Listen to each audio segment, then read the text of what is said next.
Em lấy cái thước ra đây em bỏ cái hòn tam giác vào ta cắt vát em.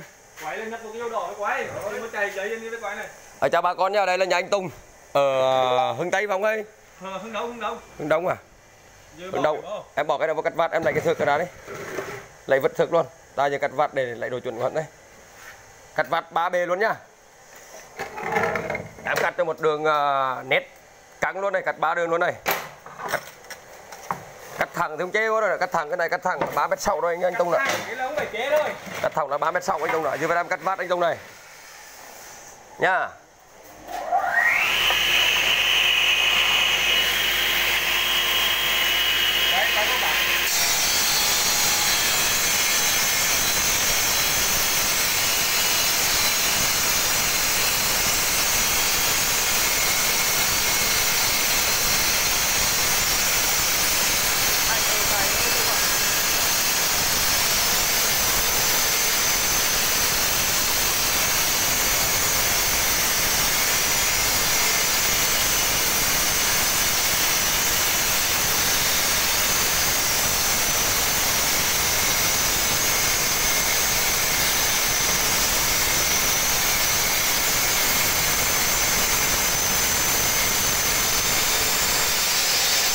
Ra đâu cần phải đè tay vô.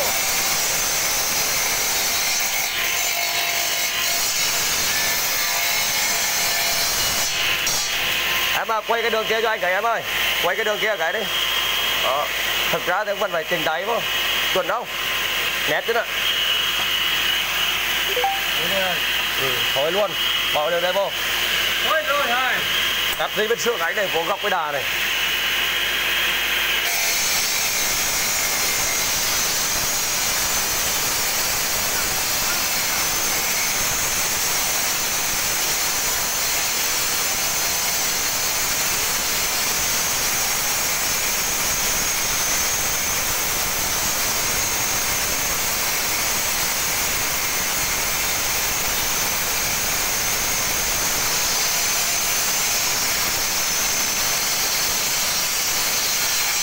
Quay góc khác đi em ơi.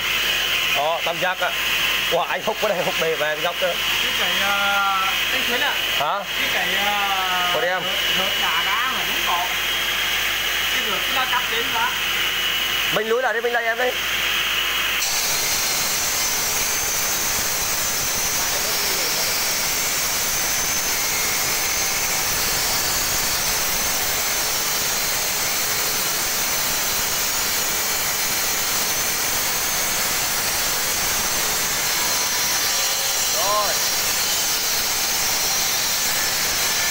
Rồi em lấy ra đây em ơi. Coi nét không em ơi. Bán nhẹ thôi. Rồi. Em ơi lật hòn đá lấy coi mà lật hòn đá coi bật bọng không?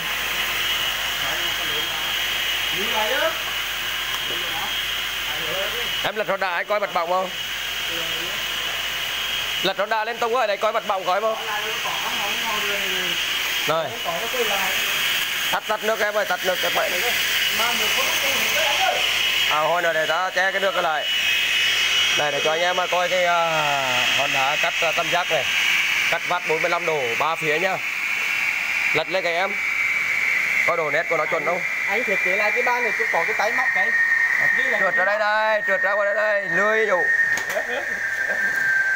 Ba này muốn cho phẳng, muốn cho trơn rồi. Đó, thì thấy đà chứ nè, 3B 4B đều chứ nè. Đó. Đều đâm rắp luôn thôi. Hòa như nó thẳng 100% luôn anh Tùng này. Đều đâm rắp luôn đó. Không phải cắn bàn cái lười chuẩn nữa. Ra cái này chưa này. Một mố, ta chưa lại 2 ly mà. Mình làm 3 ly là 3 ly. Mình để lại 3 ly là 3 ly mà 5 ly là 5 ly. Mẹ chứ. Mình phải chưa lại 2 ly hoặc là ly rưỡi như thế là đẹp anh đây. Không, làm rồi. Này em, cầm cho em cái bể hòn đá mất tiếc này.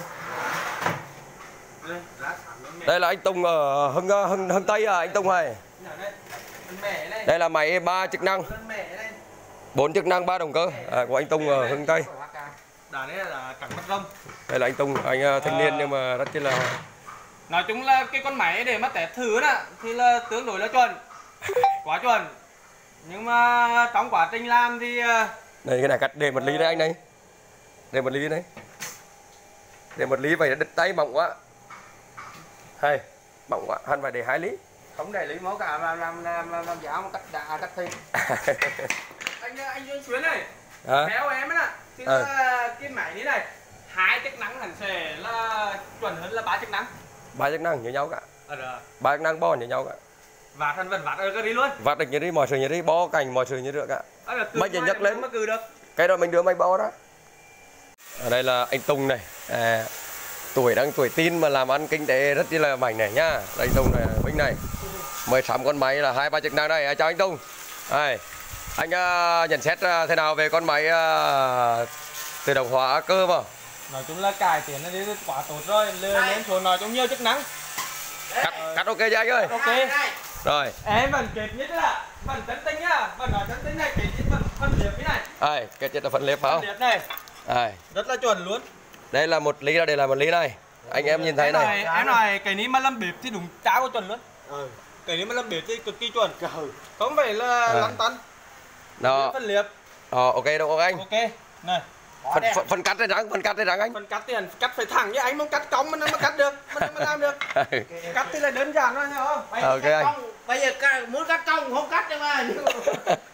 Cảm ơn bác nhá, bác Thái nhá. Đây, gia đình bác Thái đây là ở đây nhá. Không thể cắt được cắt cong. Đây bạn Vương ơi. Xin ông ba anh mình Thiếng ơi. Ông bà Thiếng đó, máy ngon đó. Đây là cắt cái mảnh tam giác cho anh ấy này chưa lại vật lý này. Đó, mảnh tam giác nhá. Nó nét scan luôn. Đó. Đây nhà bác Thái. Ở đây là ở thành phố Vinh. Xã Hướng Đông, thành phố Vinh này. Cái máy của Xuyên Việt nhá. Anh em nào làm máy thì đến Xuyên Việt nhá. Làm đá ở Vinh thì đến anh Thái, cha con anh Thái nhá. Đây, Xuyên Việt đây. Đó, số điện thoại đây 0986 đây 832 300 hoặc là số 300 rất rẻ. Máy lên xuống tự động. Đó. Cắt cái này video cắt quá nhiều đó mà máy hết năng lượng rồi đó. Đây nhà ông Thái đây, nhà lớn này, nhà cao cờ rồng đây. Đá đây. Đá toàn làm đá đắt tiền đây anh em ạ, không phải đá rẻ đâu. Cắt đá dài 3m6 này. Cắt đá 3m6 đây anh em này. 3m6 đấy, cắt đá 3m6 đấy. Tính đá 1 triệu trở lên đấy. Tiền đá toàn tiền đá tiền triệu. Còn là làm dưới 1 triệu là cũng ít làm. Đấy đó, cái tình đấy. Vậy là bác là ít làm đá dưới 1 triệu đúng không? Làm cao làm nữa. Okay. Dạ, rồi chúc gia đình bác thành công nhá. Đợt này là lên tay lên nhá. Rồi.